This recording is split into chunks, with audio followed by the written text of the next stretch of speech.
हे guys, Charandas Prajapati study corner में आपका स्वागत है। भारत का संविधान अध्ययन करने के लिए आज हम पुनः उपस्थित हैं। आज का टॉपिक अनुच्छेद 224 अपर और कार्यकारी न्यायाधीशों की नियुक्ति। सवाल यह उठता है कि जो उच्च न्यायालय हैं राज्य स्तर पर, उनमें अपर न्यायाधीश, कार्यकारी न्यायाधीश, इन सब की नियुक्ति कैसे होती है और कौन करता है, यह जानने के लिए आइए हम इससे संबंधित अनुच्छेद का अध्ययन करते हैं।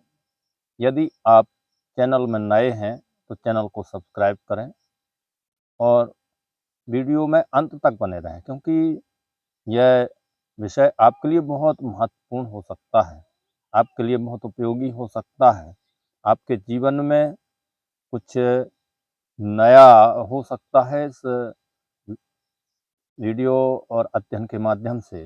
इसलिए चैनल में यदि आप नए हैं तो सब्सक्राइब अवश्य करें, ताकि हम जब भी नया वीडियो अपलोड करें तो आपको इसकी सूचना तुरंत मिल सके। और वीडियो के अंत तक बने रहने से कई फायदे हैं। और यदि वीडियो अच्छा लगे तो कमेंट बॉक्स में कमेंट करें, कमेंट करके हमें बताएं वीडियो कैसा लगा। और कम से कम आप यह लिखें कि आप कहाँ से वीडियो देख रहे हैं। तो चलिए हम आगे बढ़ते हैं। और अनुच्छेद 224 अपर और कार्यकारी न्यायाधीशों की नियुक्ति।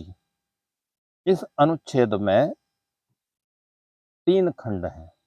खंड 1 पर आते हैं। यदि किसी उच्च न्यायालय के कार्य में किसी अस्थायी वृद्धि के कारण या उसमें कार्य की बकाया के कारण राष्ट्रपति को यह प्रतीत होता है कि उस न्यायालय के न्यायाधीशों की संख्या को तत्समय बढ़ा देना चाहिए, तो राष्ट्रपति राष्ट्रीय न्यायिक नियुक्ति आयोग से परामर्श करने के पश्चात सम्यक रूप से अर्हित व्यक्ति को 2 वर्ष से अनधिक की ऐसी अवधि के लिए जो वह विनिर्दिष्ट करे उस न्यायालय के अपर न्यायाधीश को नियुक्त कर सकेगा। इसका खंड 2, जब किसी न्यायालय का मुख्य न्यायमूर्ति से भिन्न कोई न्यायाधीश अनुपस्थिति के कारण या अन्य कारण से अपने पद के कर्तव्यों का पालन करने में असमर्थ है या मुख्य न्यायमूर्ति के रूप में अस्थायी रूप से कार्य करने के लिए नियुक्त किया जाता है, तब राष्ट्रपति राष्ट्रीय न्यायिक नियुक्ति आयोग से परामर्श करने के पश्चात सम्यक रूप से अर्हित व्यक्ति को 2 वर्ष से अनधिक अवधि के लिए जो वह विनिर्दिष्ट करे उस न्यायालय के अपर न्यायाधीश नियुक्त कर सकेगा।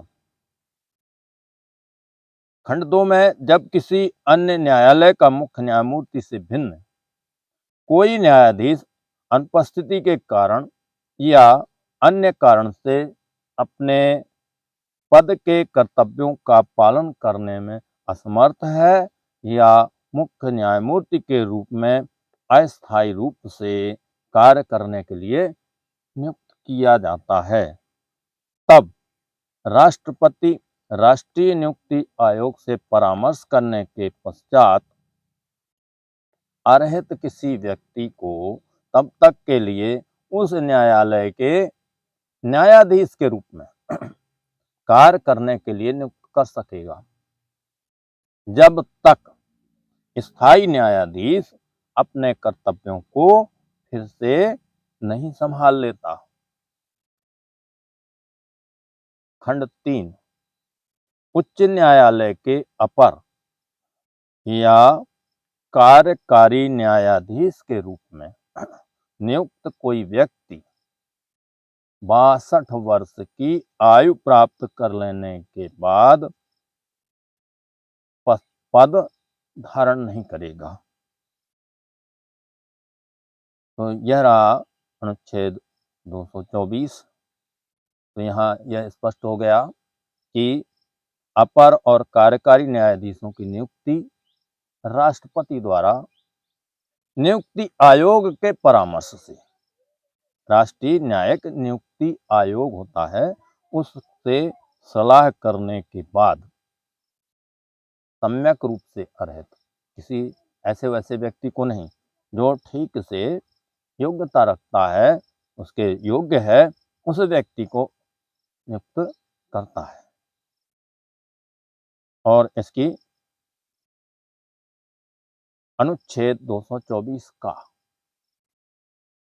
उच्च न्यायालय की बैठकों में सेवानिवृत्त न्यायाधीशों की नियुक्ति, यह भी एक महत्वपूर्ण टॉपिक ही है।